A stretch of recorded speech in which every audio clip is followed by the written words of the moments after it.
Makanya masjid ini jangan dianggap main-main.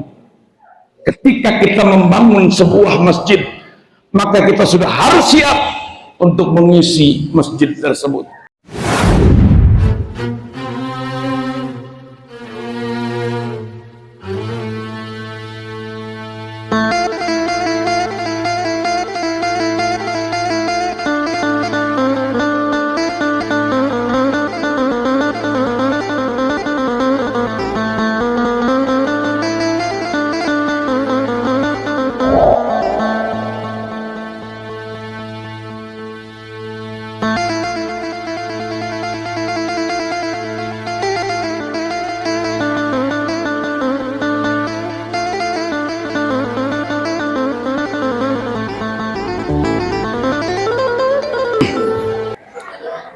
Bismillahirrahmanirrahim. Assalamualaikum warahmatullahi wabarakatuh.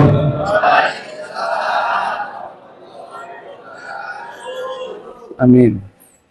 Alhamdulillahi rabbil alamin.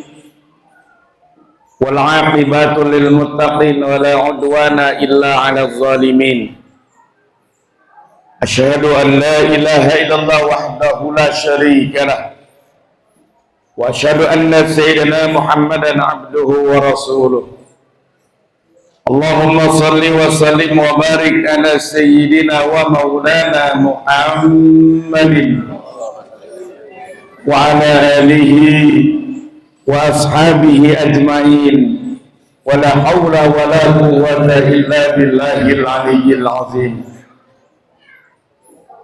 Amma ba'du, faqad qala Allah ta'ala fil Qur'anil Karim, a'udzu billahi minasy syaithanir rajim. Bismillahirrahmanirrahim. Laqad ja'akum rasulun min anfusikum azizun 'alaihi ma 'anittum harisun 'alaikum bil mu'minina raufur rahim.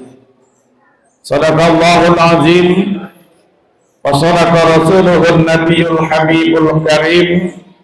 Wa nahnu ala zalika minasyahidin wasyakirin. Walhamdulillahi rabbil alamin.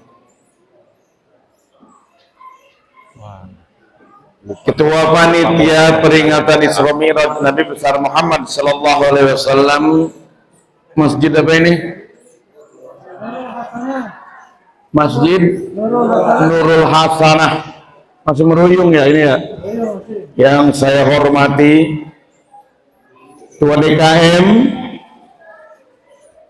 Ketua LPM, kebetulan sahabat saya juga, Pak Ketua RW, Bapak Babinsa, Babin Kamtibmas, Bapak-bapak, ibu-ibu, saudara-saudara, adik-adik sekalian, mudah-mudahan pada malam ini kita senantiasa diberikan keberkahan oleh Allah Subhanahu wa Ta'ala. Puji syukur kita panjatkan kehadirat Allah atas nikmat yang Allah berikan kepada kita. Salawat salam mudah-mudahan tercurah kepada junjungan kita Nabi besar Muhammad sallallahu alaihi wasallam, keluarga beliau, para sahabat, sampai pada kita sekalian sebagai pengikutnya. Waktu ceramah saya dibatasi 50 menit. Bener kan? Bener kan Pak Riden ya? 50 menit. 5, 10, 15, 20, 25, 30, 40. Bisa diomelin kalau lebih. Iya. Alhamdulillah, pada kesempatan ini saya bisa hadir di masjid ini. Undangan dari Saraminuddin. Sekarang beliau sedang berangkat ya, berangkat umroh. Mudah-mudahan kita doakan beliau diberikan kesehatan oleh Allah Subhanahu wa Ta'ala. Baik Bapak Ibu sekalian, bicara Isra dan Mi'raj kita sudah paham, kita sudah tahu apa makna Isra dan Mi'raj itu sendiri. Sekarang mari kita garis bawahi begini. Ayat Al-Quran yang mengatakan Bagaimana bunyi surah Al-Isra itu? Subhanalladzi asra bi 'abdihi lailan minal masjidil haram ilal masjidil aqsa alladzi barakna haula. Sampai di situ aja dulu. Nanti yang kita garis bawahi apa? Subhanalladzi asra bi 'abdihi lailan minal masjidil haram ilal masjidil aqsa alladzi barakna haula. Rasul diisra dan dimi'rajkan oleh Allah dari masjid ke masjid. Sekarang mari kita ambil kesimpulan, kenapa dari masjid ke masjid? Bukan dari mall ke mall, ya kan? Waktu itu mall belum ada. Baik, kenapa dari masjid ke masjid? Bukan dari tempat yang lebih baik kepada tempat yang lebih utama lagi. Kita lihat. Sekarang kita bahas nih ya. Ini Masjid Nurul Hasanah. Yang datang ke masjid ini berapa ratus sholat jamaah? Hah? Berapa? Berapa? 100. 100 masih banyak. Alhamdulillah. Berapa baris kira-kira? 100 banyak. Nah, saya tanya dulu, ini masjid. Mari kita bahas tentang keutamaan masjid. Satu, ada hadis Rasulullah SAW dari Abi Hurairah, diriwayatkan oleh Imam Muslim. Bunyinya begini hadisnya. Bocah mah biarin daripada main doang ngapa-ngapa. Ala adullukum ala ma yamhullahu bihil khotoya wa yarfa'u bihid darajat. Qalu bala ya Rasulullah. Qala isbabul wudu'i alal makari wa kasratul khuta ilal masajid wa intidharus salati ba'da shalah fazalikum ribat. Kata Rasulullah ketika Rasulullah sedang kumpul dengan para sahabat, Rasul ngomong bahasanya begini, maukah kalian aku tunjukkan ada 3 amalan yang kalau kalian laksanakan Allah angkat derajat kalian, Allah hapus dosa-dosa kalian. Ada sahabat yang ngomong, sahabat ngomong, bala ya Rasulullah, tunjukkan kepada kami ya Rasul, apa itu? Kata Rasul, isbagul wudu'i alal makari, menjaga wudu ketika orang enggan untuk berwudu. Wa kasratul khuta ilal masajid, memperbanyak melangkahkan kaki menuju masjid. Wa intidharus sholati ba'da sholat, yang ketiga menunggu waktu sholat dengan datangnya waktu sholat. Yang kita bahas satu aja dulu, wa kasratul khuta ilal masajid. Nih, ini keutamaan masjid nih. Keutamaan masjid yang pertama, orang yang selalu datang ke masjid untuk melakukan sholat berjamaah, maka derajatnya diangkat oleh Allah, kemudian dosa-dosanya digugurkan oleh Allah Subhanahu wa Ta'ala. Bukan saja dia, tapi keluarganya. Jadi kalau bapak pergi ke masjid melaksanakan sholat berjamaah yang 5 waktu dari subuh, zuhur, asar, maghrib, isya. Oh, saya nggak bisa sholat di sini kan, karena saya kerja. Tidak mesti masjid di sini, tapi masjid mana saja, di kantor, di perjalanan ada masjid, maka bapak akan diangkat derajatnya oleh Allah Subhanahu wa Ta'ala, dihapus dosa-dosanya oleh Allah. Keluarga bapak yang ada di rumah, dosa-dosanya dihapus oleh Allah, kemudian derajatnya diangkat oleh Allah Subhanahu wa Ta'ala. Itu utamanya orang yang melaksanakan berjamaah di masjid. Itu kenapa Allah Subhanahu wa Ta'ala memerintahkan, memperjalankan Nabi, memperjalankan Rasulullah Shallallahu Alaihi Wasallam minal masjidil haram ilal masjidil aqsa. Udah pernah ke Masjidil Haram kan, Bu? Ada yang sudah, yang belum, Saya doakan, kita berdoa mudah-mudahan kita yang hadir di sini semua tahun depan pergi ke Masjidil Haram. Di masjid biarin dia sepi. Ditanya nih jamaahnya pada kemana? Pada pergi haji semuanya tuh.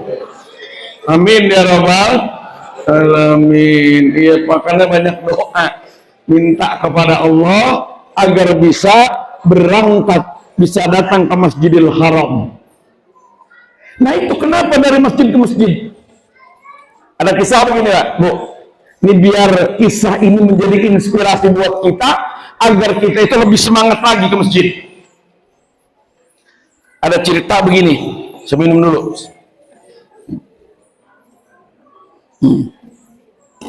Kalau kata habis kembung perut saya. Iya. Ya, kembung. Emang dikasihnya air teh manis, mau air ini, mau air putih. Ya, punya yang lain gitu, kayak gitu. Kopi susu kan enak. Iya, nggak usah dibikin. Dikit lagi sudah ceramahnya, jangan. Kisah begini, yang menginspirasi kita nih. Dan ini kita jadikan sebagai dasar bagi kita agar kita lebih semangat lagi berangkat ke masjid untuk melaksanakan sholat berjamaah, terutama di waktu subuh. Ceritanya ini begini, saya pernah ngaji,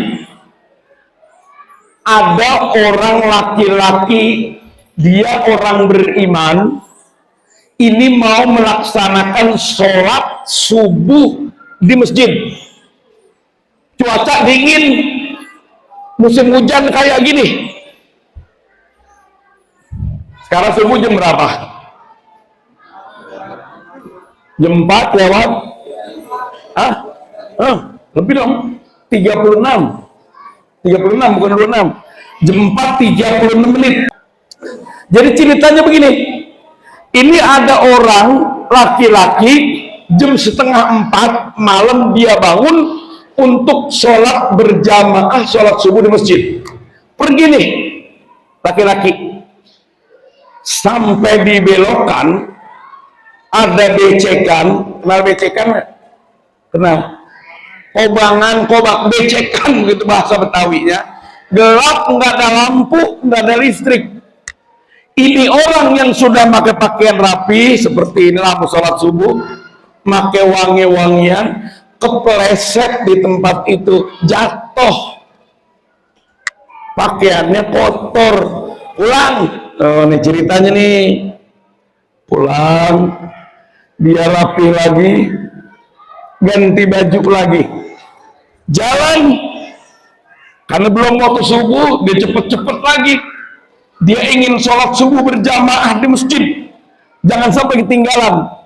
Yang kedua, dia di tempat itu kepleset lagi, ya, jatuh, kotor lagi pakaiannya, basah, pulang, dia mandi lagi, rapih lagi. Yang ketiga kalinya dia jalan, dia nggak menyerah.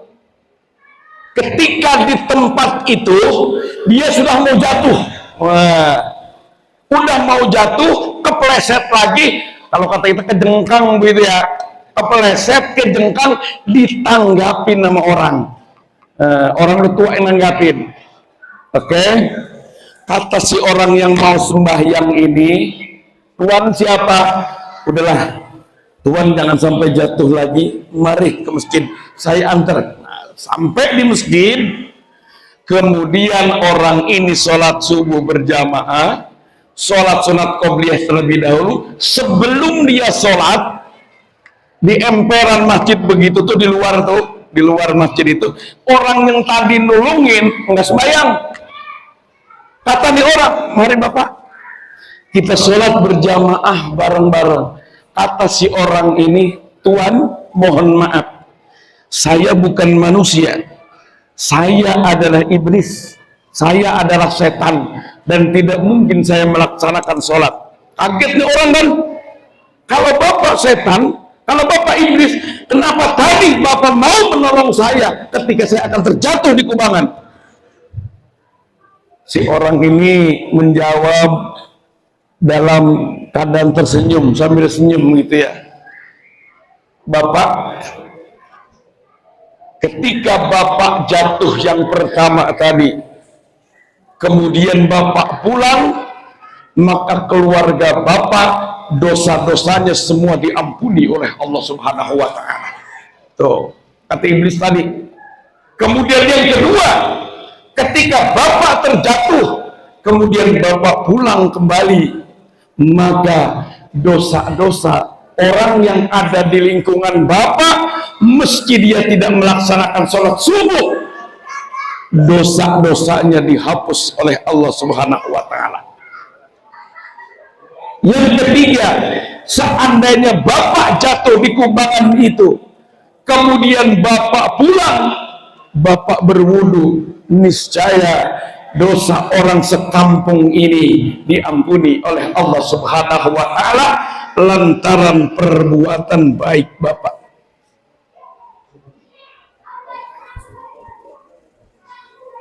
Apa ngomong?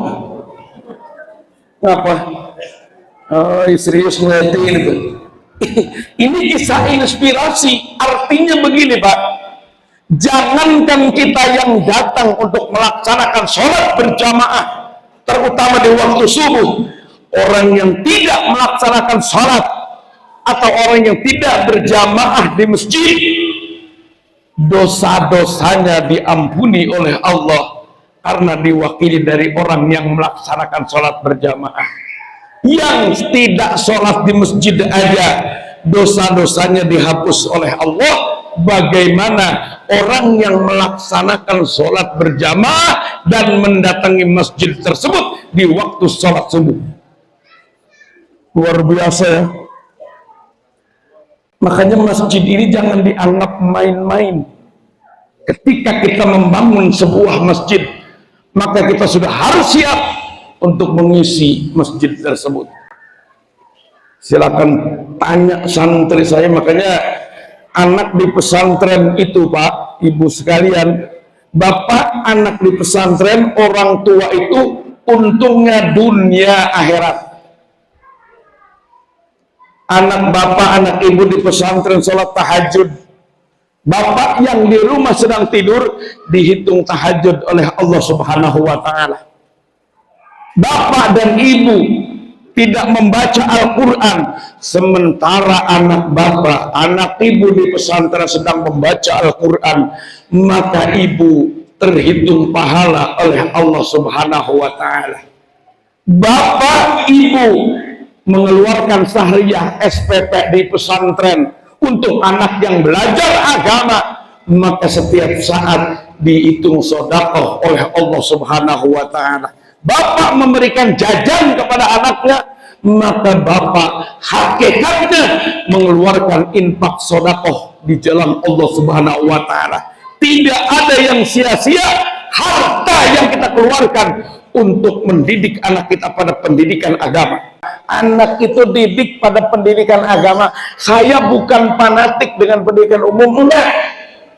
Silahkan anak didik pada pendidikan umum negeri, agar dunia nanti akan menjadi seperti ini. Tapi jangan lupa ibadah dia, sholat dia, puasa dia, baca Quran dia, jangan ditinggal. Ilmu dunia, mohon maaf, saya kuliah dari S1 dakwah, S1 pendidikan, S2, S3 sampai mendapat gelar doktor. Mohon maaf, Pak, yang kita cari itu ternyata agama. Dunia, mohon maaf, kalau nanti kita sudah meninggal dunia, tidak ada manfaatnya sama sekali. Ada dunia itu nggak ada manfaat sama sekali. Kenapa? Apa yang kita bisa bawa? Yang kita bisa bawa adalah ketika anak kita bisa membaca Al-Quran, ketika anak kita bisa sholat, ketika anak kita tahu hukum-hukum syariah. Ibu punya anak laki-laki, punya anak perempuan itu sudah balik, sudah haid, tetapi dia tidak bisa istinja, dia tidak bisa mandi junub, maka dosa selama-lamanya tergantung kepada orang tuanya. Hati-hati anak menstruasi. Makanya mohon maaf, anak saya perempuan pertama kemarin menstruasi itu saya Satu saya sedih nangis, saya tanya, saya panggil, Dek, kamu bisa mandi nggak? Mandi junub? Karena kamu udah menstruasi. Iya. Bisa mandi, caranya bagaimana niatnya nanti ya? Aku niat, karena aku di pesantren diajarkan. Bagaimana? Saya tanya, bagaimana niat mandinya? Dia begini. Terus bagaimana caranya? Dia bilang begini. Bagus. Saya bilang 99% bisa. Tapi ketika anak itu tidak bisa mandi junub, kemudian dia ibadah sholat tidak sah, yang berdosa, yang bertanggung jawab adalah orang tuanya. Begitu. Ada orang yang masukin anaknya ke negeri, mohon maaf, mudah-mudahan sih emang nggak ada. Ada apa yang nyogok, nyuap. Ada yang 20 juta, 30 juta, 40 juta, ada supaya anaknya masuk ke negeri. Anak saya kemarin mau maaf, nauzubillah, bukan untuk takabur, karena saya balikin ke anak saya, ke pribadi.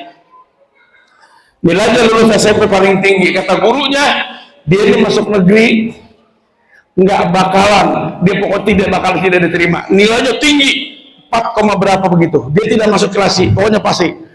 Saya bilang enggak, anak saya sementara di pesantren. Di pesantren jual nangis, pengen masuk negeri, enggak, mending gak usah sekolah. Saya bilang gitu. Di pesantren baru 1 hari, saya taruh di luar, nangis, saya peranin. Saya taruh di rumah, saya gembleng di rumah. Sekarang lagi program tahfiz. Alhamdulillah, saya punya anak. Yang pertama ini laki-laki, semester akhir di Al-Azhar Kairo. Sekarang bawa mobil tadi, istrinya sudah 30 juz, sudah selesai. Dari sana juga doain mudah-mudahan ilmunya manfaat. Tujuannya bukan takabur, bukan. Orang kalau punya ilmu agama, dunia akhirat dijamin oleh Allah Subhanahu wa taala. Bapak Ibu yang dirahmati oleh Allah, jadi begini, kalau kita enggak ngaji, kita enggak bisa ngaji misalnya, bukan tidak menempuh, tidak apa-apa, minimal anak kita yang kita didik dia bisa agama. Karena nanti yang menyelamatkan kita di akhirat itu anak kita. Ada hadis panjang begini bunyinya. Kopi mas saya nggak minum ya? Enggak, saya bawa pulang, bukan. Saya kalau ngopi jam segini perut kerucukan, kenal nggak?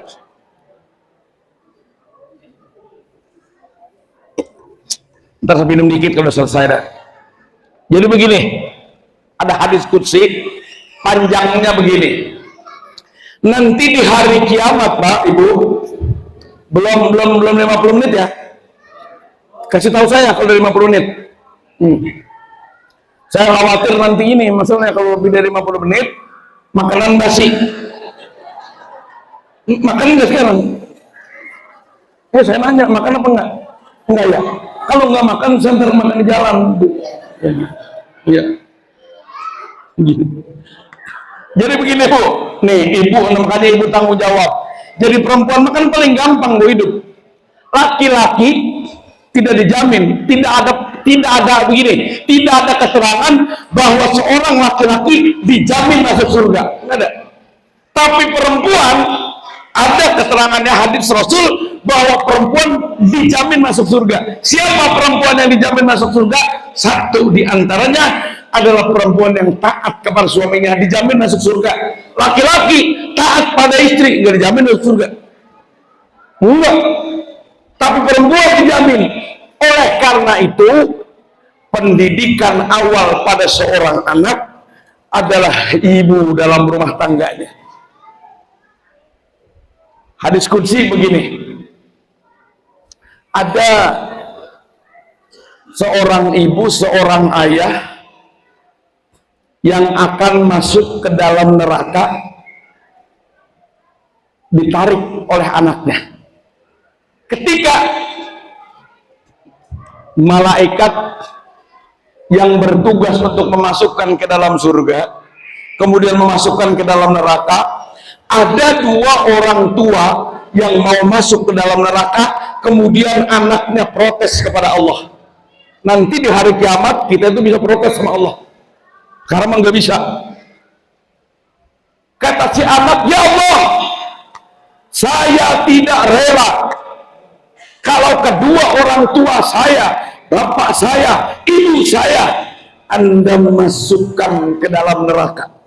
Itu kata si anak nih. Kemudian Allah dialog, kenapa orang tua saya begini? Dia mungkin memang ibadah, tapi syaratnya kurang karena keilmuan yang kurang. Orang tua saya mungkin kurang ibadah karena dia sibuk mencari nafkah, dia sibuk mencari uang untuk membiayai saya dalam belajar agama. Jadi bukan salah orang tua saya kalau dia kurang dalam ibadah, bukan salah orang tua saya kalau dia tidak sempurna dalam melakukan ibadah.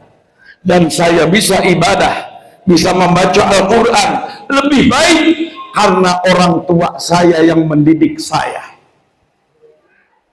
Kemudian Allah ngomong pada anak itu tadi, kalau begitu bagaimana?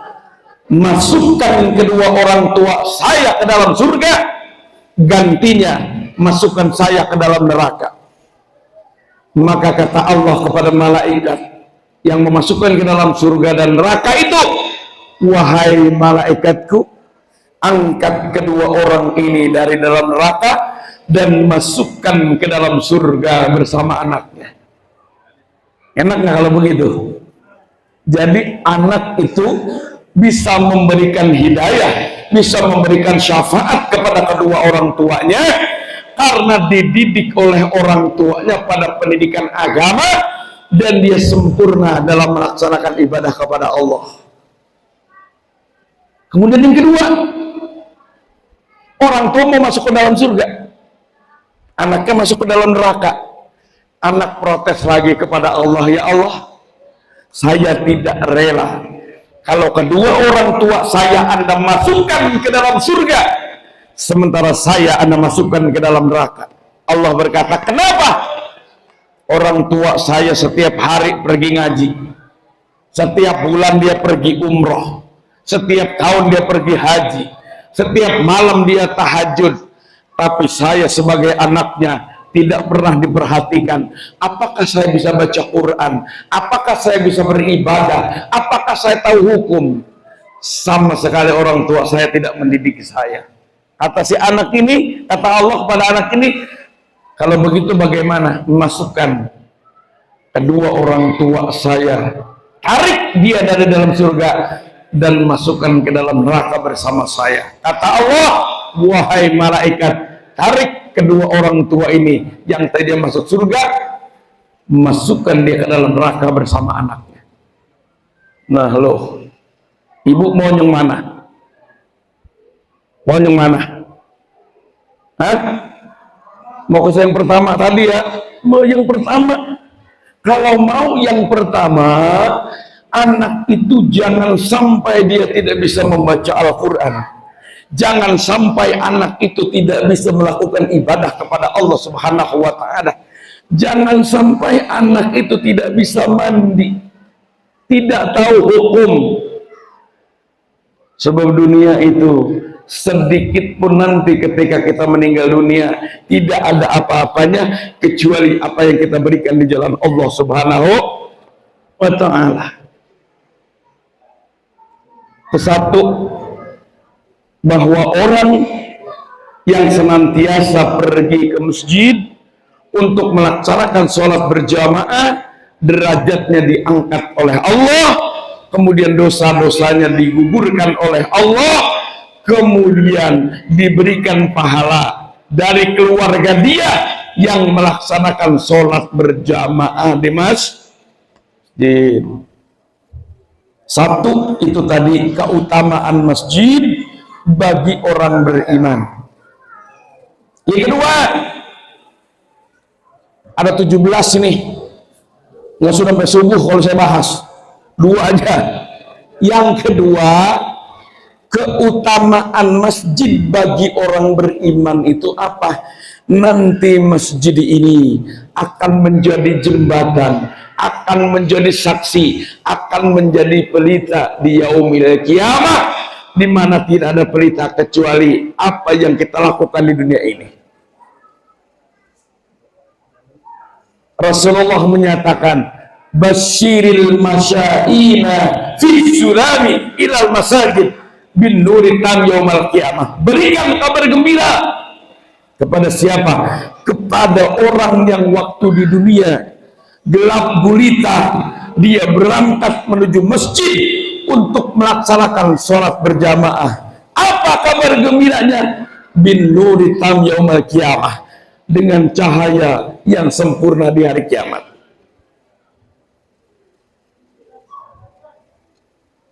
Bapak atau ibu sholat di masjid, masjid mana aja, yang udah ke Mekah sholat di Masjidil Haram, yang udah ke Madinah sholat di Masjid Nabawi, yang tinggal di komplek ini sholat di sini, yang sedang dalam perjalanan kemudian ada waktu dia sholat di salah satu masjid, ada yang sholat di Kubah Emas. Nanti masjid yang dimana dia pernah sholat di situ akan menjadi saksi di hadapan Allah dan akan menjadi jembatan ketika orang itu menyeberangi Shiratal Mustaqim, jembatan yang dibawanya adalah neraka jahanam. Dalam kitab Daqaiqul Ahbar begini ceritanya. Ada sekelompok orang yang mau nyebrang. Di sana surga, di sini tempat biasa, di bawahnya neraka jahanam. Ini orang kalang kabut mau nyebrang. Kelompok ini orang banyak kalang kabut. Nah, kalang kabut kaget. Dia mau nyebrang, dia takut kecebur karena jembatannya kecil. Kemudian ada malaikat Jibril, wahai fulan, wahai fulana, kamu ini mau kemana? Kami ini mau menyeberang, wahai Jibril, tapi kami takut tercebur ke dalam neraka jahanam. Kemudian malaikat Jibril sejenak pergi, datang membawa beberapa masjid. Kata malaikat Jibril, masuklah ke masjid ini, maka masjid ini akan menjadi jembatan, akan menjadi penyelamat buat kalian semua. Oh, saksi nih, sekarang kita yang ada di sini nih Pak, Bu, pasti bukan insya Allah, masjid ini nanti akan menjadi jembatan buat kita. Itu utamanya.